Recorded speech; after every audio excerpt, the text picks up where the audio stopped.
जो सबसे आखिरी में हम बात करेंगे दामोदर यादव के बारे में, दतिया विधानसभा के उपचुनाव के बारे में। दतिया के उपचुनाव की जो राजनीति है वो एक अलग तरह से इस वक्त चल रही है। इस उपचुनाव में राज्य की राजनीति का जो सबसे चर्चित चेहरा है, नरोत्तम मिश्रा का टिकट काट दिया गया। इसके बाद तो स्थिति और भी वहाँ रोचक बनी हुई है। भाजपा उम्मीदवार आशुतोष तिवारी के लिए नरोत्तम मिश्रा कह रहे हैं कि वो घर घर जाकर वोट मांगेंगे, ये उन्होंने कहा। नरोत्तम मिश्रा पहली चुनावी सभा में कह चुके हैं, जब नामांकन पत्र के बाद वो हुई थी। चुनावी सभा में पूर्व मंत्री के जिस तरह से आंसू निकले, वह भी एक बड़ा मुद्दा बनकर वहाँ दतिया में सामने आ रहा है। ये मुद्दा यही हो गया कि उनका जो दर्द है, उनके समर्थक किस तरह से रिएक्ट करते हैं।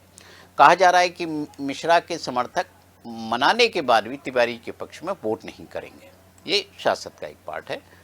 तो क्या घनश्याम सिंह के पक्ष में वोटिंग होगी? जब यदि आप भाजपा के पक्ष में वोट नहीं करेंगे तो फिर क्या कांग्रेस के पक्ष में करेंगे? इस पर भी वहाँ अटकलें चल रही हैं। ऐसे दावे के साथ नहीं कहा जा सकता कि किसके पक्ष में वोट होगा, ये ऐसा कोई कह नहीं सकता। मिश्रा की टिकट कटने से समर्थक उनके नाराज हैं। नाराज समर्थक जो है दामोदर यादव के पक्ष में भी वोट कर सकते हैं। ये एक अनुमान है कि तीसरा कैंडिडेट वहाँ है। यादव जो है आज़ाद समाज पार्टी के उम्मीदवार हैं। उनके समर्थन में चंद्रशेखर आज़ाद रावल चुनावी सभा भी कर चुके हैं। क्षेत्र में लगभग 14% यादव हैं। यादव के साथ अनुसूचित जाति का वोटर भी है। दामोदर यादव को एक मुश्त जो वोट नहीं करेगा, ये कोई दावे के साथ नहीं है कि यादव जो है वो एक मुश्त जो है दामोदर यादव के पक्ष में वोट कर दे, ये कोई दावा किया नहीं जा सकता। इसका जो सामान्य सा कारण है कि जो मध्य प्रदेश के मुख्यमंत्री है, भारतीय जनता पार्टी के जो नेता हैं, डॉक्टर मोहन यादव भी यादव हैं और उनकी प्रतिष्ठा इस चुनाव से जुड़ी हुई है।